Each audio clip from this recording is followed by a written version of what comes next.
Hi, welcome back to another monthly market update. I'm Ryan Deeter with Key Realty, a local real estate agent here in Columbus, Ohio. Today, we're actually going to look ahead at the whole 2022 year, what it has in store for us. So if you're looking to buy or sell potentially in 2022, or just curious about the market, this is a video for you. We're going to do a really good deep dive into things to look for in this market. It kind of gives us an indicator of what's going to happen. But I put together a little presentation for us, so let's jump into it. Got to share my screen. Second, sorry about that. Share the screen here. All right, hopefully you can see what I see. Let's start the show. All right, so again, we're going to do a 2022 Columbus, Ohio real estate forecast. So anyone in the Columbus market, this is for you.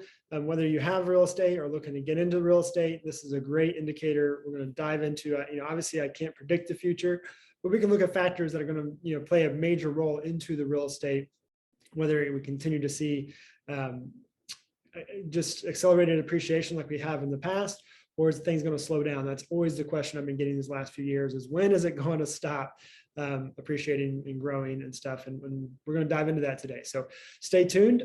Again, I'm Ryan Deeter. Here's my contact information. If you have any questions, feel free to reach out to me at any time, whether a text message, call, or even an email. Love to chat with you about anything we're going to talk about today or anything real estate related. All right. So before we move ahead too far into 2022, we got to look back and what happened in 2021. Most of you probably know, unless you're living on a rock here in Columbus, that things have been very, very hot. Quick sales, seller's market, things selling for top dollar for the most part here in Columbus. So here's some bullet points to take away from last year. After 11 months of data, so we're about midway through January at the time of this recording, and we don't quite have December numbers in yet. They haven't calculated all those yet and really recorded it for us. But at this point, after 11 months of data, we have already surpassed the 2020 numbers of most homes sold in 1 year. So 2020 was a record year. 2021 is going to be a record year again. So we're already seeing more listings with a month left. So it's going to be obviously well over that. The other indicator is that we've had the most listings since 2010. So I'm sure you've heard that there's an inventory shortage out there. I'm sure you've heard that term inventory shortage a lot if you're paying attention to real estate, really across the country, but especially in Columbus, that the reason things are selling so fast is that there's an inventory shortage. But the numbers show that we actually have had more listings listed since 2010. Which means that we've actually had a record number, almost a record number year of listings as well. So we've had more listings than we've had in 10 years, but yet we still are seeing this acceleration, still seeing a inventory shortage, which is due not necessarily to the lack of listings, but it's actually due to the buyer demand. As you see there, the next bullet point is the surge of buyer demand is really what's driving this market into being a seller's market still. Because we have almost twice as many buyers as we did in 2010. Obviously, if you've been following real estate, 2010 was not a great year in real estate in really any market for the most part. But what the difference is that we have twice as many buyers as we did then. So that's why houses are selling so quick. And we do have an inventory shortage most of the time, and depending on what day you look, things are just selling so quick. There is still inventory out there. It's just it goes in the market one day and it's gone the next few. So those are things to think of. Depending on what day you're looking can make a difference on what inventory is out there. You look on a Tuesday, maybe nothing, but you look on a Friday, Saturday, maybe a lot, a good amount of inventory. So it really just depends, and you got to be kind of savvy on how you get and when you look and what time of the week you're looking as well. So year to date, the average price point has increased 12 to 20%. This is in 21. Again, on track to, this is year to date as, November of 2021. Again, we're on track to outdo, I should say 2020. So again, another record in a sense of appreciation and growth of Columbus pricing and just appreciation. Low interest rates have kept buyer demand high, continue to allow buyers to purchase a large amount of home. and continue to keep that very competitive in this market. So also investors, know that the cost of money is very low right now. So they're using that to invest in real estate. So we can go to the next page. There we go. So you can see here, every state actually saw double-digit appreciation. So this is a pretty amazing number here. So every state in 2021 saw double-digit appreciation, which is crazy. We heard about the struggles of the New Yorks and the Californias, the major cities. Even with that, they've kind of rebounded this last year and have saw double digits. Columbus as a whole actually is kind of, Ohio as a whole is at 15.2, which seems kind of modest compared to the rest of the country, right kind of in that average point. You can see here in the Rocky Mountain range is really things have just taken off, Utah and Idaho being the number 1, number 2 states there. Here's Columbus, kind of right in line with the state as a whole, according to the FHFA house price index. This is a website that you guys can have access to if you're interested in learning more. They put out numbers on the home pricing index every month as well. And according to them, Columbus rose over the last year 15.6%. This is Q3 of 2021. So you can kind of see here, so I'm going to kind of run through these numbers kind of quick. This is a good little indicator of where Columbus was 2020 up to 21. You can see this is Q1, Q2, Q3. We don't have Q4 numbers in yet, but Q2, this is the spring quarter, which is spring into midsummer. Really was the highest, kind of peak there. We've stepped down, which is a normal, you can kind of see the normal ebbs and flows, is that's normally the highest in every year.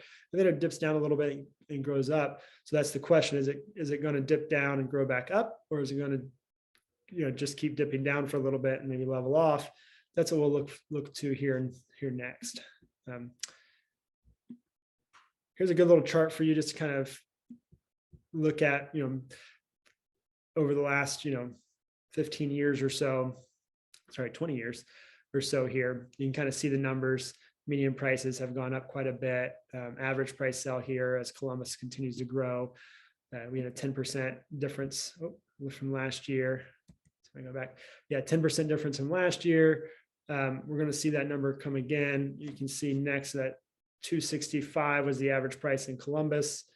You can see the dollar amounts there, what's sold, so the volume of real estate being sold has accelerated very quick as well. This is the average price point, the median price point, the two things I like to look at. So we had about a 10% appreciation in 2020 from 2019. And you look here in 2021, this is the numbers year to date from November in 2021. We're looking at average price point close to 300, just over 12% there, according to this. I think we're going to see that overall, the Columbus region. And this is where it gets tough to really know the numbers of Columbus, because if you're talking about Columbus City versus Columbus region, it's definitely a little bit different. The outer belt, the north suburbs have just taken off. Delaware County, which is included in the Columbus region, the Columbus MLS and the Columbus numbers, but it's not necessarily Columbus City. So it depends what numbers you're looking at, where it gets a little tricky to know who's tracking what and what are they talking about when they talk about Columbus. Is it Columbus City or is it Columbus metropolitan area? And so those are things to keep in mind when you think of Columbus. I think Columbus has actually got a lot more upside when you look at the Columbus region as a whole versus just the city or things like that. So just to kind of preference, something to keep always in the back of your mind when you're talking about Columbus. And really any major city, but you got to know the big picture of it. And Columbus that's one of the little nuances of Columbus, is that we have some really strong surrounding areas in Columbus. And the city itself is obviously a very strong, area when it comes to real estate as well. But, the area around it also bolsters it up some. So anyways, getting back to this number, so we're at 300, so we're about 12% there. So things to look forward to, again, things I like to look at is, we'll talk more about this, but month supply of inventory. Here's another thing, we still are very much, things are selling really quick. Again, going back to what I spoke about earlier, it's not necessarily just an inventory shortage. is that we have such demand that things aren't sitting very long. And so therefore there's nothing left once that demand every month is used. And this month supply basically says, how long would it take for the month supply to be zero if no new houses went on the market? And it's less than a month there. So you see that it's still very low. So that's another indicator of, things are still staying pretty consistent this year with that numbers and 0% change, which means it's the same as last month. We're seeing that pretty consistent month over month. And that's a number to keep an eye on. If we start seeing that tick up, okay, maybe there's the buyer demand starting to wane a little bit. And that's a little bit of a, okay, things, supply, when it comes to the market, there's a basic, it's not really rocket science, it's basic supply and demand is going to continue to drive this market. And we see that demand go down, that supply will start to rise, and the prices will probably start to drop a little bit or even level out a little bit if that's the case.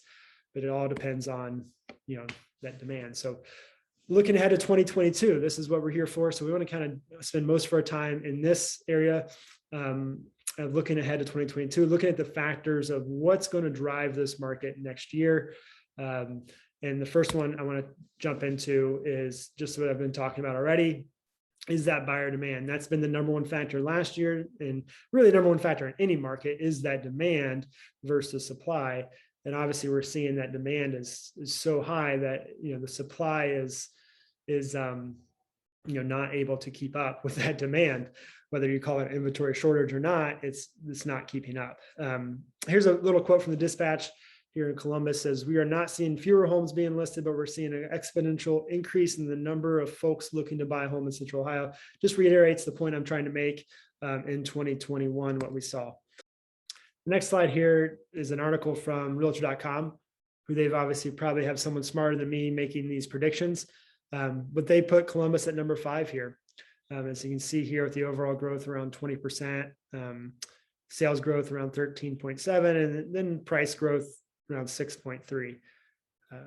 So it just kind of shows that they're putting Columbus right on the map with these top tier cities that have grown the last handful of years faster than any city in the country right now. So something else to keep an eye on when we have national attention, other people from other states start coming in here and start buying up property. So as investors or just moving here, thinking that it's a good investment.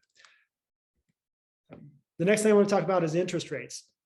Again, I mentioned earlier that interest rates have been low the last few years, historically low, and that's kept buyers in the game. That's kept a lot of people able to afford a home. And so we've heard the Fed talk this last year of interest rates increasing. Now, that's not directly attached to the mortgage rate that people could get, but it's indirectly attached to it. So we've heard several times they're going to slowly, incrementally raise those. How much? I'm not sure myself.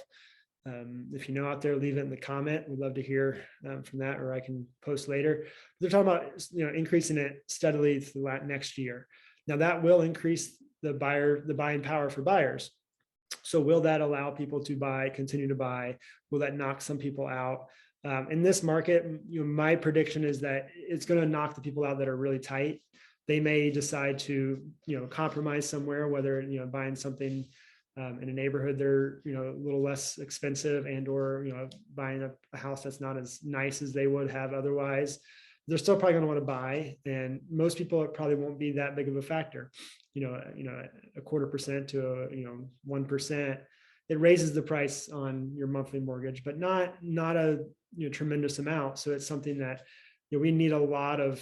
It need to be a significant jump to really dwindle the number of buyers in this market. Because if you have 5 to 10 offers on one house, if you still get, you say you get 10 offers on one house, and you only get 5 because the interest rates are higher. Therefore, you're still getting multiple offers. The house is probably still going to go for over asking, and you're still going to see prices increase. Now, if we go from 2 to 1, that's a bigger difference in the market there. So just depends on that. So interest rates are definitely something to keep an eye on this next year. The other thing to keep an eye on, obviously going back to that supply and demand, is the increase in supply. Is there going to be an increase in supply in 2020? So the one way to increase the supply, obviously, is building more houses. And so in 2021, we actually didn't meet the demand that we needed to. We had an increase, but still not quite the demand that we saw. Here's an article again from the Columbus Dispatch, saying that we still have not increased as quickly as we need to. So we built just over 5,000 single family homes, which is 1,000 more than last year, and some apartment complexes, but we still need more, essentially, because they're saying through 2050, 2050 we're going to have a pretty significant increase in population, which we'll get to soon. But that's pretty much we're not building quite fast enough, and that price point's to keep new builds affordable is getting hard too, as the quote here says. I think obviously the 300,000 to 400,000 range is certainly the sweet spot for a lot of builders, but it's really tough to get that price. This is the executive director of BIA, sorry, is a builders association here locally. And he's, just basically saying that, the price of lumber and the price of labor right now, that it's hard to keep housing, make a good enough profit to build stuff under $400,000, which is a very high range for the Columbus area, and keeps a lot of the buyers out of it. And it keeps those areas that are selling homes for under $300,000 increasing very quickly. The next way to bring more houses on the market is to have foreclosures.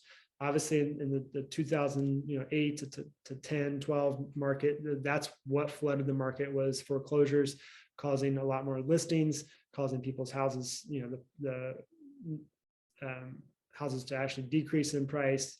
And so we saw more people having to sell for other reasons as well. But over the past 5 years, home values in Columbus have increased by more than 84%. That's according to Roofstock. So with that said, if you bought a house, a year ago, 2 years ago, 3 years ago, and all of a sudden you can't afford your mortgage anymore, you're still more likely to have equity in that property. So if you bought a house, 5 years ago at $200,000, you now have $168,000 of equity. This is on average.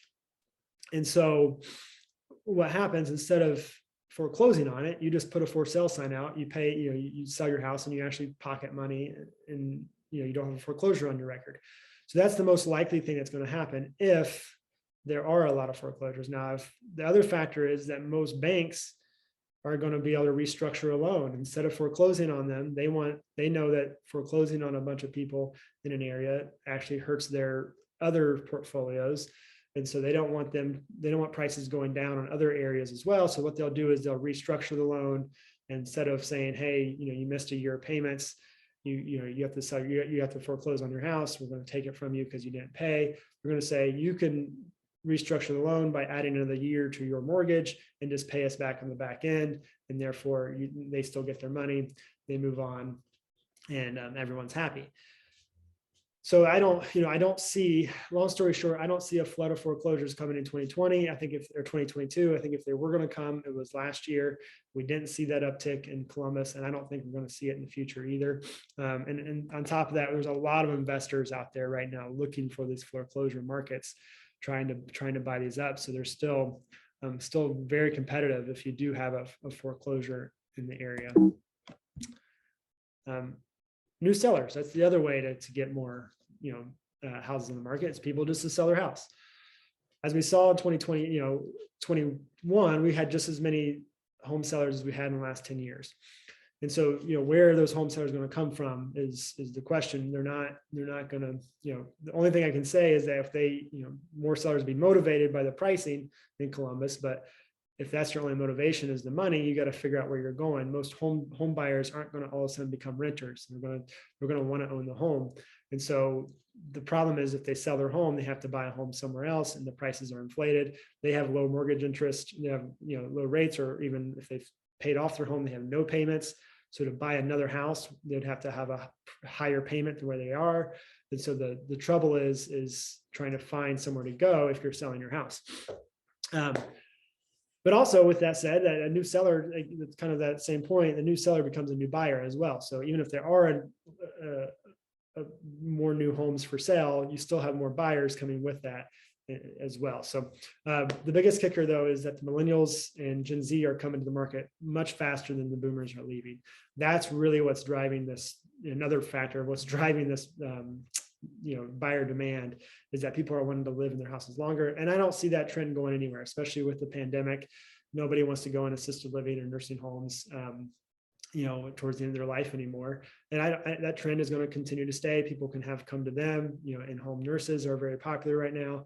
And that is, I think people want to stay in their home as literally as long as possible.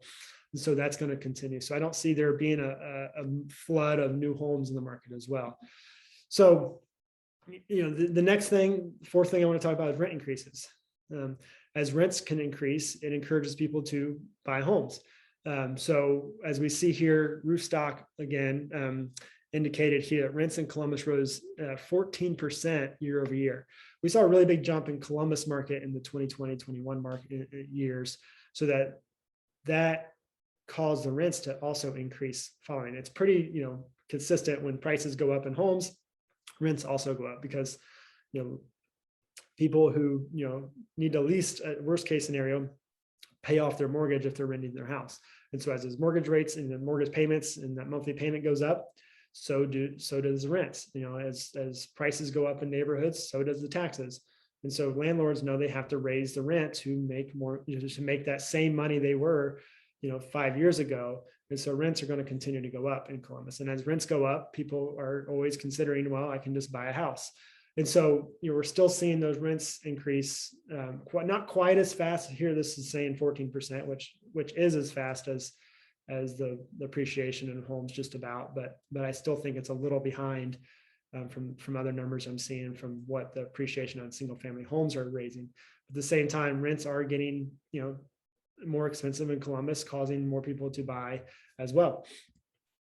Here's some more data on it, on some single family, on renting, apartment renting here in Columbus. You can kind of see the price ranges, the percentages here.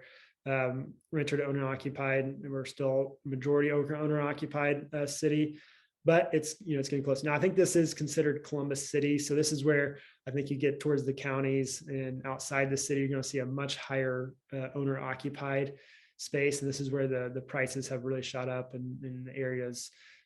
In Delaware County, Dublin's, Westerville's, Powell's, those areas, New Albany, obviously, have just, anywhere with space and, some larger homes has been the trend with the pandemic. You've seen those prices increase faster than in the city. I think same with rents. And so you're seeing here kind of the trend. They have the average rent just over $1,000, which I think is fairly low for Columbus. And but that includes all of Columbus City and the areas from the lower end areas to the higher end. And typically, lower end areas have more rentals than the higher end, so that's going to be a heavier factor there. So another factor we're looking at is affordability. So affordability is another factor when it comes to buying a home. Obviously, this is everything else has been kind of indicating that we've talked about so far has been leaning towards it's still going to continue to be a seller's market. Prices are continuing to rise. This is the one where I would say this is going to slow things down more than anything, is when we get to a point where buying a home in Columbus is just hard to afford anymore with the living wage of Columbus. So that's where we got to really pay attention to, in my opinion, of where does that line come where people say, no, I'm not going to pay for that much for this house in this neighborhood. I just can't do it. And I can't, honestly, I can't afford it either. I'm not, not even allowed to, because the bank won't let me. So that's where we got to figure out. But as we see here, and this is something I like to point out to a lot of people, that no city larger than Columbus is more affordable than Columbus. We have a very large city. We are on the price index. This is a article actually from Columbus, the Business First, but the Business First Journal is a collaborative of journals here that work in a lot of cities. They put this numbers together of what affordability is. And Columbus is the 27th out of all the major cities in the country. And I mean, if you look at, if you actually Google this article and look at what's the other cities are, every city that's below 27 is a much smaller city. Most of them much smaller than Columbus, because we're the 14th largest city in the country. Yet we are, out of all those 14 largest cities, we are the number one affordable. We're the first in affordability out of those 14, Indianapolis being the next.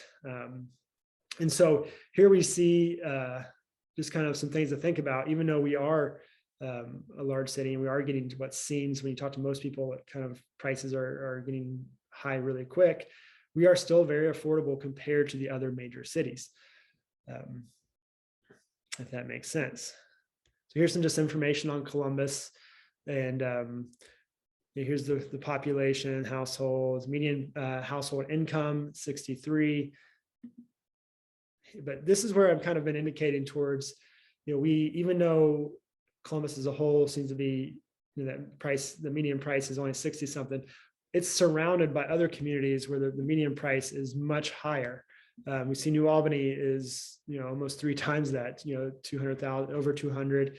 We have Powell at 150, Dublin at 135, Bexley over 100, Upper Arlington at 115, and Worthington at just over 100 as well. And these are household incomes. And so very, in a sense, wealthy communities that are in a very affordable place to live, cost of living wise, compared to the rest of the country. So those are things to consider that's going to continue to keep anchor of Columbus market and keep Columbus market, in my opinion, very stable, in a sense that people in these areas will invest in those communities that are less expensive as well, and continue to keep these prices going up as well. A lot of these people already have investments in other communities in the Columbus area, and they want to see those continue to grow as well. So again, population growth is the next thing to kind of keep an eye on.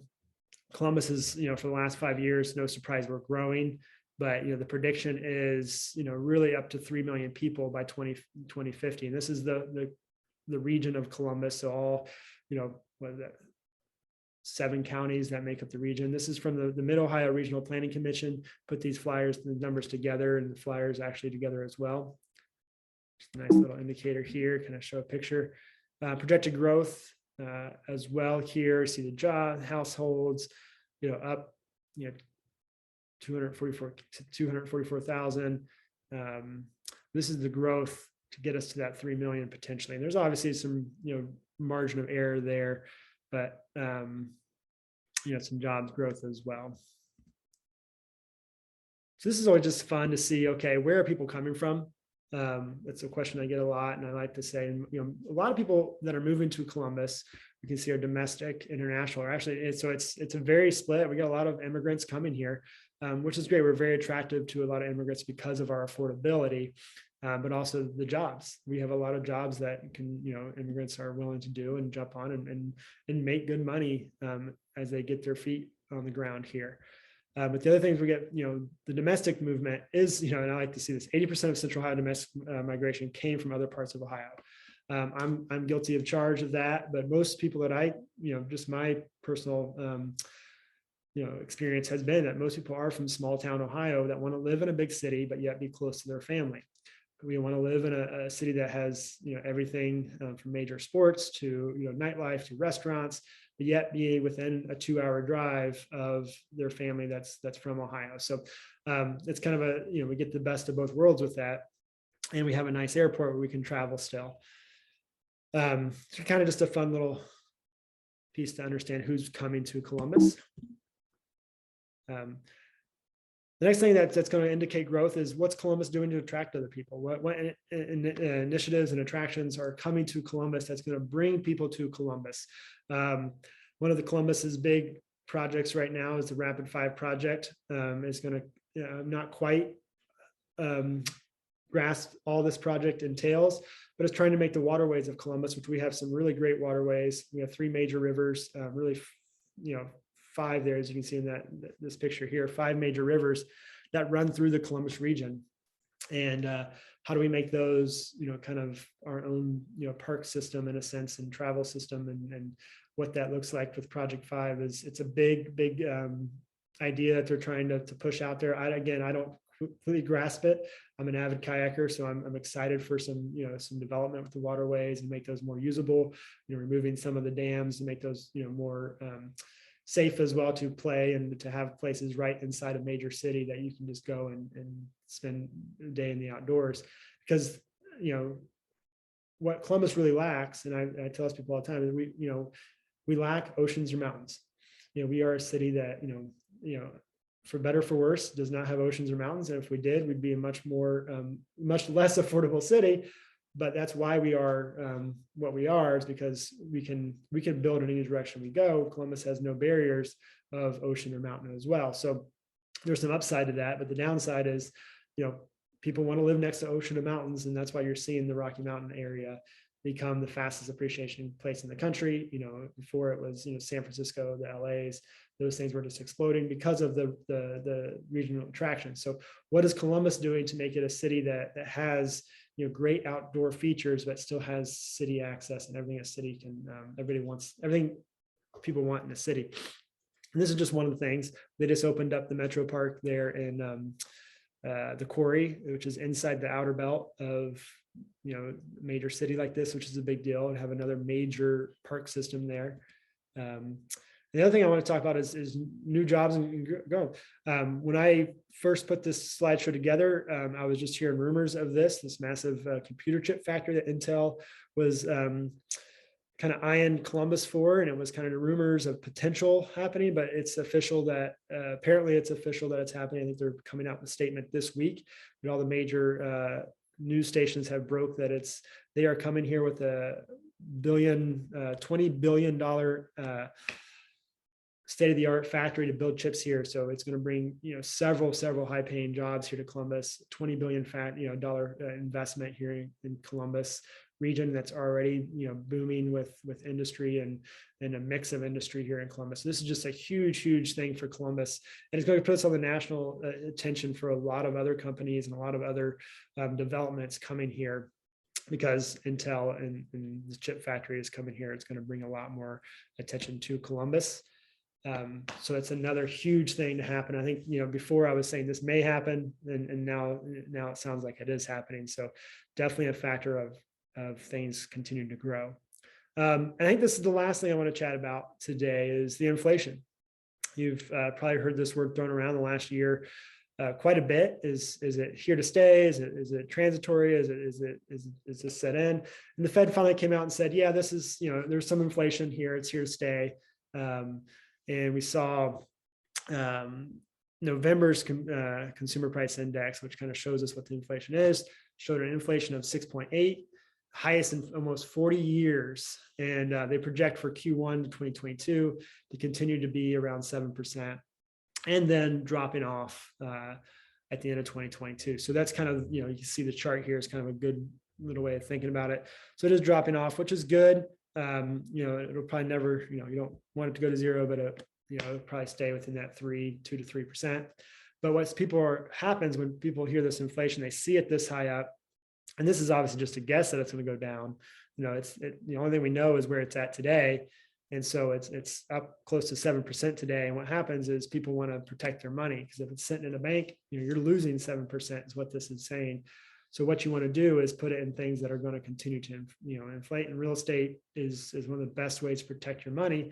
Put it in real estate. And so whether you're making income off it or have somewhere to live, at least you know that the prices are going to continue to go up, most likely in real estate as well. And you're going to protect your money more so than you would in a bank, most likely. Obviously, it's always a risk because you can't predict the future, but that's the mentality of a lot of people when they hear inflation, start putting money into things that are making money, not just sitting in a bank. So in the conclusion, so those are 8 things to kind of keep in mind when it comes to what's going to happen in this 2022 market. So in conclusion, what I see is still some appreciation in 2022. Slower, but some areas still in double digit appreciation. Areas that are still very, people that still want space, they still want a more house. They've been living, for 2 years now in kind of pandemic life. And it's kind of, people are realizing this is probably here to stay, this kind of lifestyle where we want more space, we want more room. We need more rooms for home offices. Majority of people, especially in Columbus, are able, not majority, but a lot of people in Columbus are able to work from home. So they need more space for that reason alone. And so I still see, places continue to grow with space and suburbs and having, people buying outside of Columbus. With that said too, the affordability factors, places that are under 400K can continue to rise very quickly, especially ones with good school systems. But even ones, people that don't worry about the school systems, we're still seeing those areas just skyrocket as well. Columbus City is still, places in Columbus City are still quickly appreciating. Interest rates are probably going to creep up a little bit, get closer to the 4%. So, we're seeing Q1 here in January. We're still seeing a lot of people try to get in the game because I think we're hearing about interest rates rising. People know that if they wait, you're going to pay more, because of interest rates rising. So I am seeing still a very competitive market right now for January, normally a slower season in the Columbus market. And rents will continue to rise, keeping people looking to buy, as, renters, see their rents increase. They say, okay, why am I paying somebody else when I can be paying myself at least? Inflation here to stay for the most part. It's here. It's not going to, all of a sudden, get that money back if you're not investing it somewhere. It's going to keep investors in the game. It's going to keep people looking to put money into real estate. So again, it's just going to make the market more competitive. And real estate's still local. So street to street, and it's something I would say every year, but street to street can make a difference. Keep in mind that real estate is still very local. So when I say all this stuff's going to happen, one street may see this more so than the other streets. So there's, one area, one community in Columbus obviously has, potential to grow a lot more than other areas. But the big question we're continuing to ask in 2022 is when will prices become too high for buyers? When will people say, hold up, I can't pay that for this area. It's just not worth it. And in 2022, I don't see that being the time. I don't see 2022 being where people are saying, this market's just not affordable. We're going to see that. We see that every year. That's just part of real estate as a whole. But it's when the majority starts saying that, when we see a large group of number pull out of the market saying, I just don't think it's worth it anymore. I'm gonna rent or stay where I am, not look to buy. I see 2022 being a year where people continue to buy as a whole. We still see high buyer demand. And maybe 2-3 years from now we start seeing that level off a little bit more, becoming more of an even market, balanced market per se, where we have one buyer to one seller, and being a more in that case it could take 3 to 6 months to sell a house versus 3 to 6 hours as we're seeing in 2021. And so that's my conclusion. Hopefully you found this helpful. Hopefully you found that this information helps you make a decision in 2022 and beyond. That's one thing I tell people, is that as long as the market continues to rise, it's still a buyer's market. It sounds crazy, but you can't go back tomorrow, or you can't go back into yesterday and buy. You can only buy today or tomorrow. And as long as the prices are on the rise, you're going to make a wise decision if you buy and your house continues to increase in price, as long as it fits your goals. So that's what I tell all my buyers. And that's why people understand that they can buy and pay more than what they think the house is worth. Because, as long as everyone else is continuing to do that as well, your house will continue to increase. Thanks again for tuning in. I'm Ryan Deeter with Key Realty. If you have any questions or think I missed anything that we should be paying attention to here in Columbus when it comes to the real estate market, we'd love to hear from you. Feel free to reach out to me or even leave a comment. If you liked what you see, please subscribe, as I typically put out a monthly market update where we go through the numbers month to month. This month, obviously, we did the year end, so there won't be one for January, but stay tuned for February. We'll kind of back into the full 2021 numbers, into looking ahead at February 2022 as well. So hope to see you then. And if you have any questions, reach out. Love to help you out any way I can. Thanks.